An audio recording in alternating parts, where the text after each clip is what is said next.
Voilà, nous y sommes.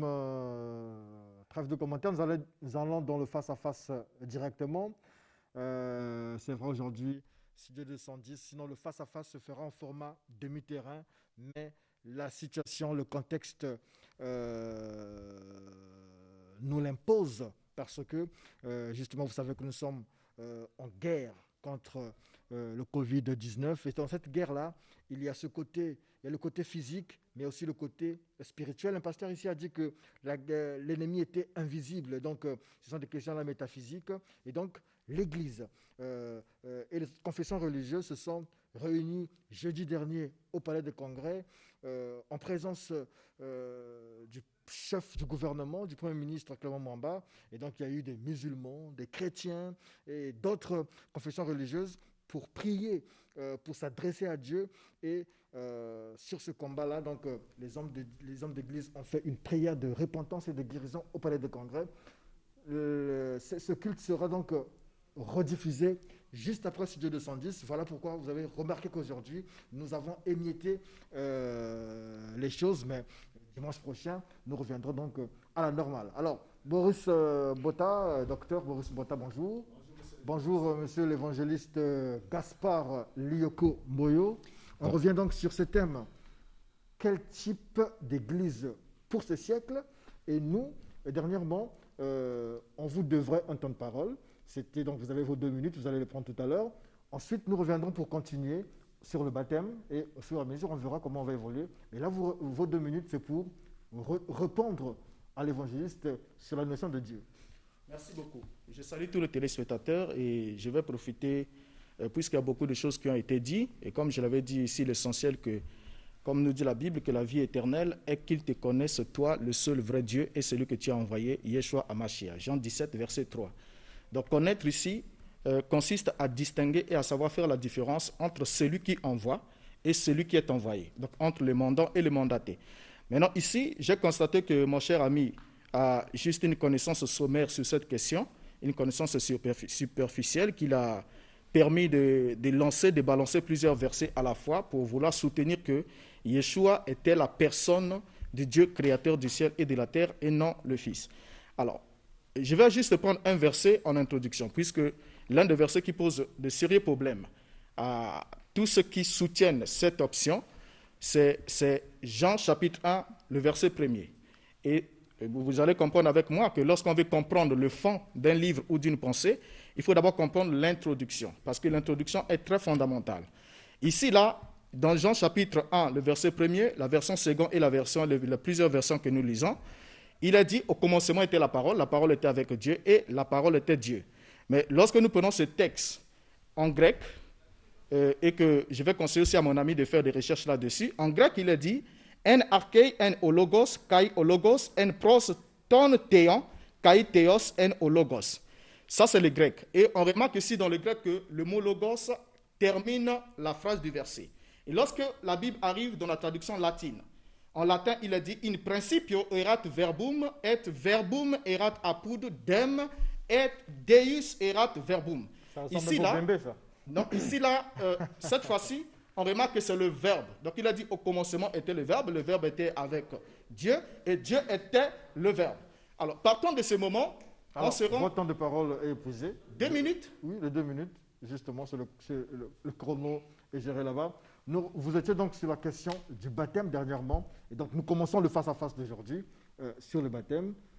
Quel est le type de baptême pour les chrétiens ou pour ceux qui croient, qui sont dans le christianisme? C'est vrai que vous n'aimez pas cette expression-là. Bon, mais je pense que j'aurais au moins pu achever au moins juste la pensée. Non, vous avez 2 minutes, il faut respecter. On vous a donné oui, 2 minutes. Je respecte, mais la pensée n'est pas... Bon, la pensée n'est pas achevée, s'il vous plaît. Mais non, Dr Mbota, nous avons changé, nous avons laissé ce débat sur Dieu dimanche dernier. Vous voyez, mais vous faites grignoter. Il a été introduit pendant qu'il ne faisait pas partie de... Bon, donc on va changer. On commence avec l'évangéliste. Votre question sur le baptême. Merci beaucoup, très cher frère Diaz. Je crois que comme je l'ai dit la fois dernière, le baptême, j'ai dit que le baptême c'est par immersion.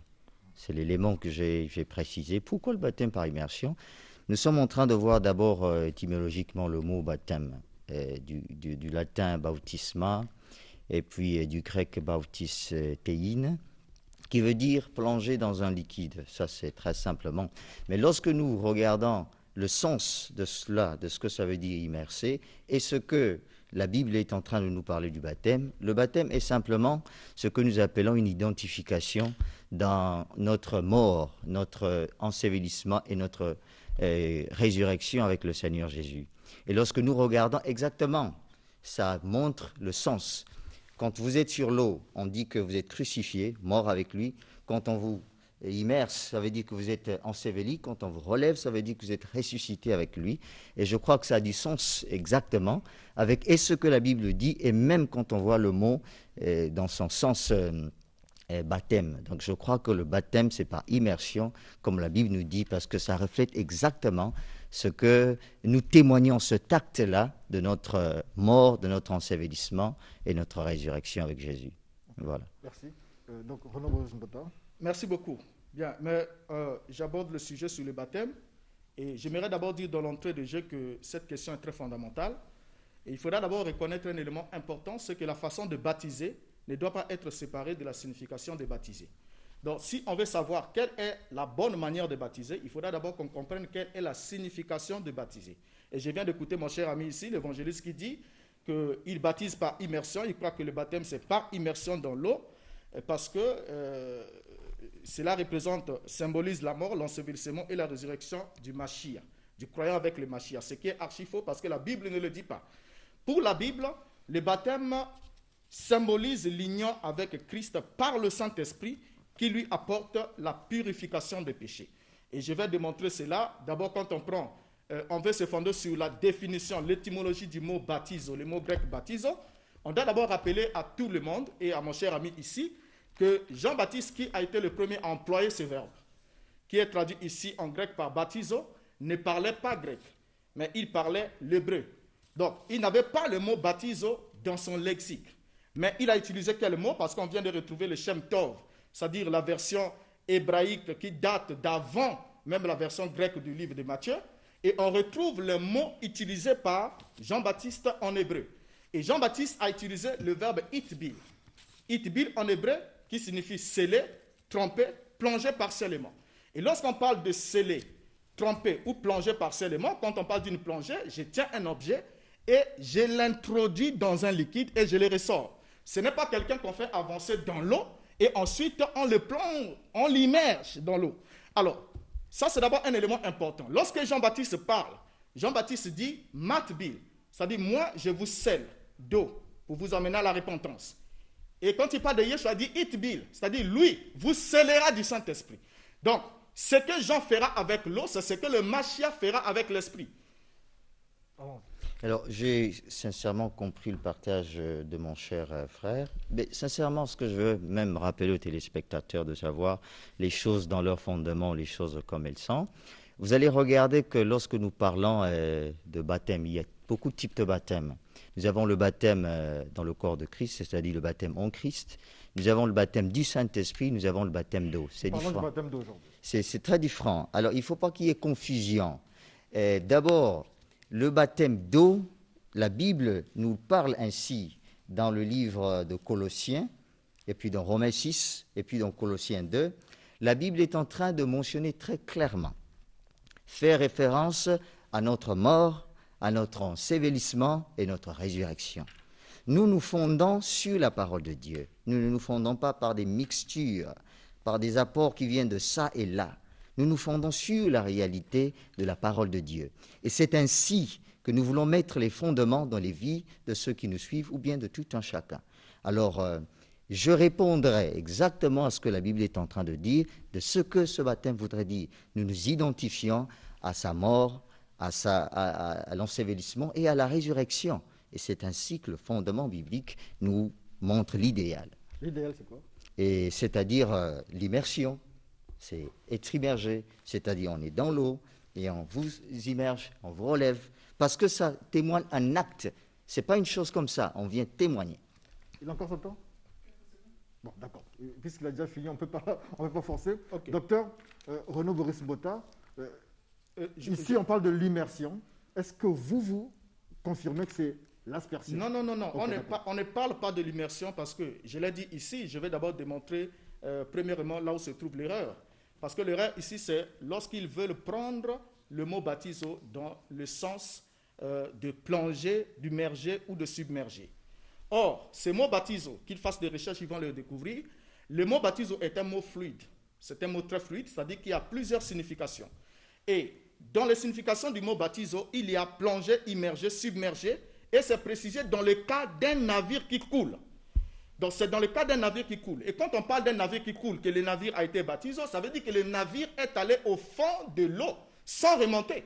Ça, c'est d'abord un élément important. Le deuxième sens de baptiso signifie purifier en plongeant ou en submergeant, laver, rendre pur avec de l'eau, se laver, se baigner. Donc, lorsqu'on parle de laver ou rendre pur avec de l'eau, on ne fait pas obligatoirement allusion au fait de plonger quelqu'un. Quelqu'un qui laverait par exemple son bébé ne va pas aller le plonger dans l'eau pour dire que je suis en train de laver le bébé. Ça, c'est un élément important. Alors, ici, comme je l'ai dit ici, faute de temps, la manière de baptiser est d'abord définie dans la signification même du baptême. Jean-Baptiste dit, moi, je vous scelle avec de l'eau. Donc, je vous itbil, je vous matbil avec de l'eau, mais lui, il vous scellera du Saint-Esprit. Donc, il utilise le même verbe. Sceller avec l'eau, ça veut dire quoi? Ok, sceller avec l'eau, puisque pour entrer dans une alliance, une relation avec une personne, il faudra d'abord que vous passez par un acte de scellement. Et cet acte de scellement vous emmène à vous identifier à celui qui doit vous baptiser. Parce que le baptême d'eau est symbolique et instruit, ou encore symbolise le baptême du Saint-Esprit. Et Jean-Baptiste va dire ceci. Ce que moi je fais avec de l'eau, c'est ce que le Christ fera avec le Saint-Esprit. Alors, quand Jean utilise de l'eau, est-ce que Jean, si on veut savoir si Jean a plongé les gens dans l'eau, ou encore il a emmené l'eau vers les gens, il faut qu'on regarde simplement ce que le Christ a fait avec le Saint-Esprit. D'accord, merci beaucoup. Je fais encore une pause pour demander, finalement, qu'est-ce qu'on retient? Parce que votre position, c'est quoi? Le baptême d'eau se fait comment? Le baptême d'eau, comment est-ce qu'il se fait? Selon la Bible, celui qui doit être baptisé, comme dit le livre des Actes, il est dit à Jean et plutôt à Paul, lève-toi et sois baptisé en invoquant le nom du Seigneur. C'est-à-dire celui qui doit être baptisé, c'est lui qui invoque le nom du Seigneur sur lui, parce que invoquer signifie appeler de l'aide et au secours. Le baptême d'eau se fait comment? Il se fait comment? Ce n'est pas l'homme qui va dans l'eau, c'est l'eau qui vient vers la personne. C'est-à-dire, c'est très simple. Très simple. Puisqu'il a parlé de ce que Yeshua doit faire, je veux d'abord qu'on comprenne cet élément-là avec cette illustration. Yeshua doit baptiser du Saint-Esprit, n'est-ce pas? Mais quand Yeshua vient baptiser du Saint-Esprit, la Bible dit, l'Esprit répandit l'Esprit, l'Esprit descendit sur eux. Donc c'est l'Esprit qui vient vers l'homme, et non l'homme qui est introduit dans l'Esprit. Ce n'est pas le cas. Et quand Yeshua fait ce que Yeshua fait avec l'Esprit, c'est ce que Jean a fait avec de l'eau. Et comment est-ce que Jean a fait avec de l'eau? On peut prendre un élément important ici pour répondre juste à votre question. Vous n'allez pas directement à la question. Le baptême d'eau se fait comment, docteur Mbota? Il se fait par lavage. Et lorsqu'on parle de lavage, c'est l'eau qui vient vers la personne. Voilà. Lavage, c'est-à-dire? On ne plonge pas la personne dans l'eau, oui. Mais... Donc par immersion, simplement? Non, ce n'est pas l'immersion, il n'y a pas d'immersion. Je vais lire un verset. Vous nous faites tourner en rond? Non, déjà que vous n'êtes pas dans votre temps de parole, on vous a posé la question, mais depuis là, on ne fait que tourner en rond. Monsieur l'évangéliste, pour vous, c'est l'immersion. Absolument. Et pour le docteur Mbota, il ne sait pas en réalité ce qu'il dit parce qu'il ne dit pas clairement les choses. C'est exactement ce que je dis. Mais... Non, nous sommes avec lui parce que votre temps de parole, on a dépassé votre temps de parole, je vous ai posé la question expressément, mais vous n'arrivez pas à nous donner une réponse directe. Maintenant, moi, la question que je pose, immersion ou aspersion ou lavage, comme dit le docteur Mbota, est-ce que ce baptême a réellement un impact, a réellement un sens, ou il n'est que symbolique, sans impact quelconque? Absolument, c'est ça l'élément. C'est-à-dire que quand nous nous identifions bien, nous agissons et nous mettons en œuvre cet acte-là, c'est pour répondre à quelque chose de particulier. Et quand elle se fait autrement, cette affaire, elle devient une autre chose. Je vais parler plus loin. Notre salut, le baptême n'est pas le salut. Nous sommes sauvés lorsque nous avons cru au Seigneur Jésus comme notre Seigneur et Sauveur, dit la Bible. Et le baptême ici, c'est une recommandation du Seigneur, c'est une ordonnance. Il a dit, celui qui croira sera baptisé, sera sauvé. Et Jésus nous demande de pouvoir le faire. Et la Bible dit que Quand Christ est mort, nous sommes morts avec lui. Nous étions morts avec lui, ensevelis et ressuscités avec lui. Et c'est alors quand nous avons cru dans notre cœur que Jésus est mort, enseveli, ressuscité, c'est nous qui avions cru. Et maintenant, c'est dans mon cœur. Maintenant, les autres baptêmes, c'est le lieu, le moment où je témoigne maintenant, je m'identifie devant le monde, devant les esprits, devant tout. C'est le grand témoignage. Ça devient un témoignage que moi, Gaspard, je suis mort avec Christ, je suis enseveli avec Donc, lui. on peut se passer du baptême d'eau. d'eau. On peut se passer du baptême d'eau. Et il y a des gens aujourd'hui, prenons l'exemple du monsieur qui est mort sur la croix avec le Seigneur Jésus, le crucifié. Il n'a pas été baptisé. Paul a été Il est baptisé sauvé. d'eau. Paul, Ils ont reçu le baptême. d'eau. Ceux-là ont été baptisés. D'accord, ok. Et tous les disciples, etc. Mais ce monsieur-là n'avait pas reçu le baptême, mais il était sauvé. D'accord. Le Merci baptême beaucoup. ne sauve pas, mais le baptême est une ordonnance, c'est pour témoigner cet acte-là. Merci beaucoup, monsieur l'évangéliste. Docteur Renaud Boris Mota, le baptême d'eau, est-ce qu'il nous sert à quelque chose ou ce n'est qu'un symbole sans impact sur le salut de l'homme? Bien, ça c'est une bonne question. Pour répondre à cette question, je crois que la question était posée à l'apôtre Paul et à l'apôtre Pierre le jour de la Pentecôte. Hommes frères, que ferons-nous? Et Pierre dit, répentez-vous et que chacun de vous soit baptisé au nom de Yeshua HaMashiach pour la rémission de vos péchés et vous recevrez le don du Saint-Esprit.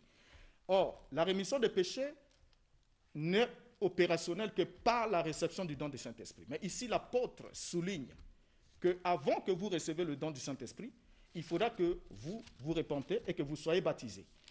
Alors ça, c'est d'abord un ordre fondamental. Et dans cet ordre fondamental, on va se rendre compte que même dans Actes chapitre 8, avec les chrétiens de Samarie, les disciples de Samarie, ils ont cru, ils ont été baptisés, mais ils n'avaient pas encore reçu le Saint-Esprit.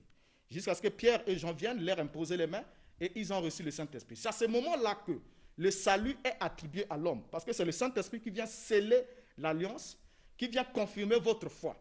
Donc ça, c'est un élément important. Donc dire aujourd'hui qu'on peut se passer du baptême, c'est faux. Et prendre l'exemple du voleur sur la croix, c'est très faux parce que le voleur sur la croix est mort avant l'institution du baptême.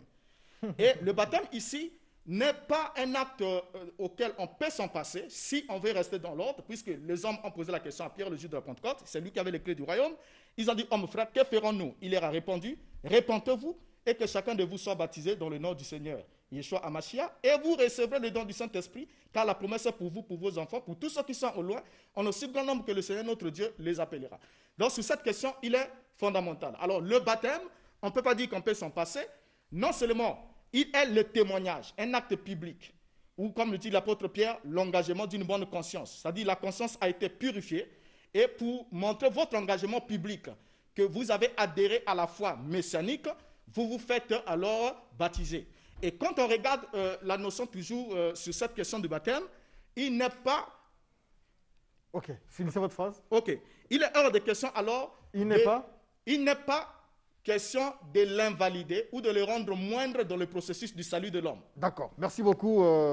Comme je vous l'avais dit, c'était un face-à-face demi-terrain, mais je pense que l'essentiel a été dit, même si il reste toujours des zones d'ombre, parce qu'on ne sait pas réellement. Le docteur Mbota, il nous dit que le baptême d'eau, il est fondamental parce que sans baptême d'eau, on n'a pas le baptême du Saint-Esprit. Je pense que c'est comme ça, c'est bien résumé. Et donc, l'évangéliste une exception. L'évangéliste nous dit que le baptême, il n'est que symbolique, sans impact réel, parce que ce n'est qu'un témoignage en réalité. Ça a de l'impact, mais ce n'est pas pour le salut. Pas pour le salut, voilà. Mais en fait, vous ne dites pas la même chose. Et on se demande aujourd'hui comment... Il n'y a pas de salut sans Saint-Esprit. On se demande aujourd'hui comment les les chrétiens feront pour définir l'Église d'aujourd'hui. Quel type d'Église pour ce siècle? Parce que les gens de ce siècle ont une autre définition de Dieu. Les chrétiens de ce siècle comprennent Dieu de manière différente. Les chrétiens de ce siècle ne s'accordent même pas sur le baptême. Baptême et toutes les autres choses, nous reviendrons sur ces questions dimanche prochain, toujours dans le face-à-face, avec le même thème. On vous dit merci à tous, merci. Et on va souhaiter joyeux anniversaire au président du fan club Brazzaville, Danivon Loubaki. Nous allons dire merci au directeur général de Télé Congo, M. André Ondele. Merci au ministre de la Communication et des Médias, Thierry Lezamongala. Merci au ministre de la Culture et des Arts, Dieudonné Moyongo. Merci à toute l'équipe de Studio 210. On se retrouve dimanche prochain. Nous n'aurons pas le spécial culte à cause du grand culte de la nation qui sera diffusé juste après. On vous dit merci.